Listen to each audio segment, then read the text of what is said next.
ఆరోగ్యశ్రీ బకాయిలు పాపం జగన్ రెడ్డిదే అని మంత్రి కొలుసు పార్థసారథి అన్నారు.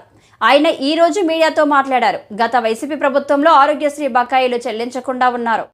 8 లక్షల మందికి ఇచ్చిన ఘనత చంద్రబాబు నాయుడు గారి ప్రభుత్వం అందని చెప్పేసి మనం చేస్తామని నేను మరి క్రమం తప్పుకోకుండా మరి 1వ తారీఖున ఆగస్టు 1వ తారీఖున 2వ మాసంలో కూడా ఈ పెన్షన్లు ఈ 64 లక్షల మందికి అందజేసే కార్యక్రమాన్ని రేపు పెద్ద ఎత్తున ప్రతి గ్రామంలో చేయబోతున్నామని చెప్పేసి మనం చేస్తా ఉన్నాను.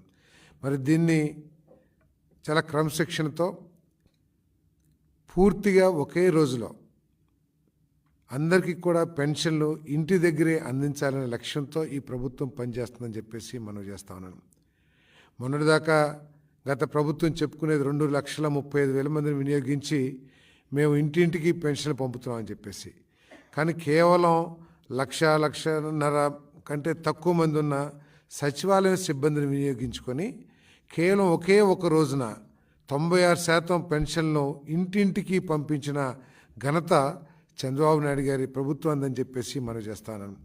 మోటివేట్ చేయగలిగిన నాయకత్వం ఉంటే ఈ రాష్ట్రంలోని అధికారులు కానివ్వండి లేదా సిబ్బంది కానివ్వండి వీళ్ళందరూ ఏదైనా సరే చేయగలరు అని నిరూపించిన విషయాన్ని కూడా మీ దృష్టికి తీసుకొస్తామన్నా నేను.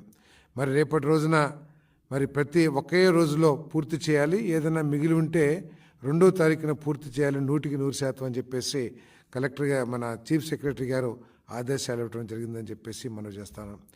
అంతేకాకుండా గత నెలలో జరిగిన అక్కడక్కడ కొన్ని జిల్లాల్లో ఏదైతే సంఘటనలు జరిగినాయో ఈ పంపిణీలో కొంత తప్పులు కానివ్వండి లేకపోతే ఆలస్యం కానివ్వండి లేకపోతే కొంతమంది ఈ డబ్బుల్ని దుర్వినియోగం చేయటం కానివ్వండి ఇటువంటి సంఘటనలు పునరావృతం కాకూడదని చెప్పేసి మరి చీఫ్ సెక్రటరీ గారు ప్రభుత్వం చాలా స్పష్టమైన ఆదేశాలు ఇచ్చారు. ఒకవేళ అటువంటి పునరావృతం అయితే వారి మీద కఠిన చర్యలు కూడా తీసుకుంటామని చెప్పేసి కూడా ఈ సందర్భంగా తెలియజేస్తాను.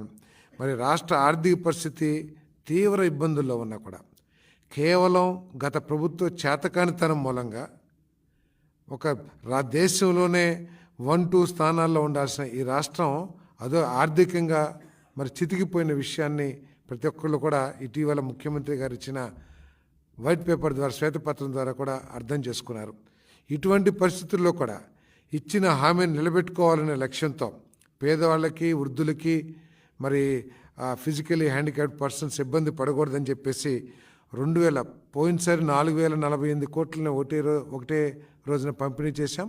మరి రేపటి రోజున 4,000 లెక్కన అదేవిధంగా పెంచిన హ్యాండిక్యాప్డ్ పెన్షన్స్ ఇవన్నీ కూడా దాదాపు 2,737.4 కోట్లని ఒకటే రోజు పంపిణీ చేయబోతున్నామని చెప్పేసి కూడా ఈ సందర్భంగా తెలియజేస్తా ఉన్నాం.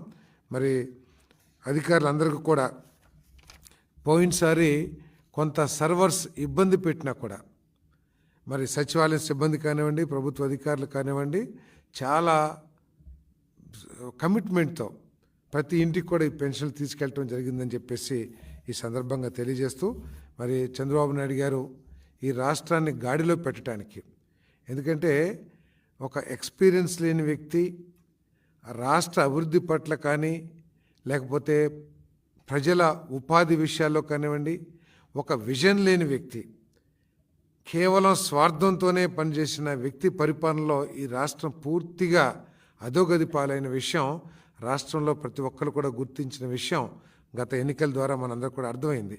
మరి ఇటువంటి రాష్ట్రాన్ని గాడిలో పెట్టడానికి అనేక సమస్యలున్నా కూడా మరి ఈరోజు చంద్రబాబు నాయుడు గారి నాయకత్వం మీద నమ్మకంతో ఇతర రాష్ట్రాల నుంచి పెట్టుబడిదారులందరూ కూడా మన ఆంధ్రప్రదేశ్ వైపు చూస్తున్నారని చెప్పేసి కూడా మనం చేస్తా ఉన్నాను.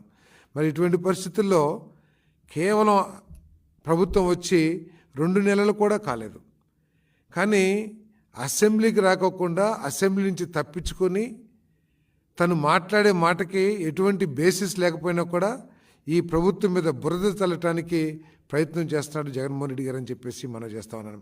నిజంగా ఈ ప్రభుత్వం తప్పు చేస్తుందని భావించినట్లయితే మీకు దమ్ముంటే మీరు గనక మేలు చేశారు ఈ రాష్ట్రానికి, ఈ రాష్ట్రంలో ఏదైతే ముఖ్యమంత్రి గారు చెబుతున్నారో శ్వేతపత్రాల ద్వారా వాస్తవాలను చెబుతున్నారో ఆ వాస్తవాల మీద మీకు ఏదైనా అనుమానం ఉంటే ధైర్యంగా అసెంబ్లీకి వచ్చి మీరు ప్రశ్నించండి.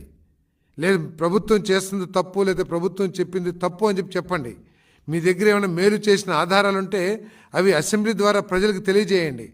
అంతేకాని మీరు అసెంబ్లీని ఎగ్గొట్టి బురద జల్లే కార్యక్రమం